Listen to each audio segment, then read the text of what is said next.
Igan, patay ang isang lalaking senior citizen sa Taytay, Rizal matapos paluin ng bakal sa ulo ng kanya umanong kapitbahay. Itinanggihan ng suspect. Sabay giit na nadidiin lang siya dahil sa dati nilang alitan. May unang balita si Bea Pinlac.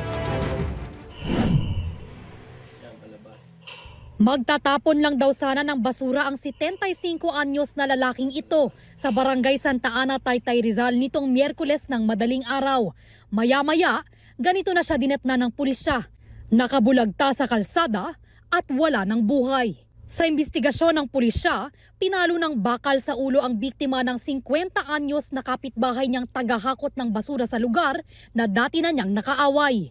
Kita pa sa kuha ng CCTV na paalis ang suspect sa lugar matapos umano ang krimen. Itong suspect natin, garbage collector, nakita niya na noong December 30, yung victim nagtapon ng patay na hayop doon sa bunto ng basura na kukolektahin ng suspect. Nagkaroon sila ng confrontation and then humantong sa paghahamunan. Hinahamon ni suspect yung victim. That time, hindi pinatulan.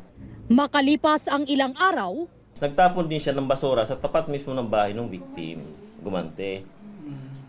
Na noong January 15, nung nakita niyo yung victim, pinalo niya ng tubo sa ulo. Itinanggi naman ito ng suspect. Hindi ko magagawa kahit kailan yun. Giit niya, idinidiin lang daw siya sa krimen dahil siya ang huling nakaalita ng biktima. Yung huling-huli po, doon ako nagwala doon sa may labas ng gate nila. Binato ko yung pusang nabubulok na sobrang baho. Ayon sa pulisya, dati nang nakulong ang suspect dahil sa illegal na droga. At nang makalabas ng kulungan makalipas ang humigit kumulang 7 taon, meron naman siyang kaso kinaharap, yung RA 7610. Ito yung pagmumulis siya sa kanyang pamangkin. So sa ngayon, meron siyang inaharap na panibagong kaso, ito yung murder. Sa pagpaslang niya dun sa victim natin. Ito ang unang balita. Bea Pinlac para sa GMA Integrated News.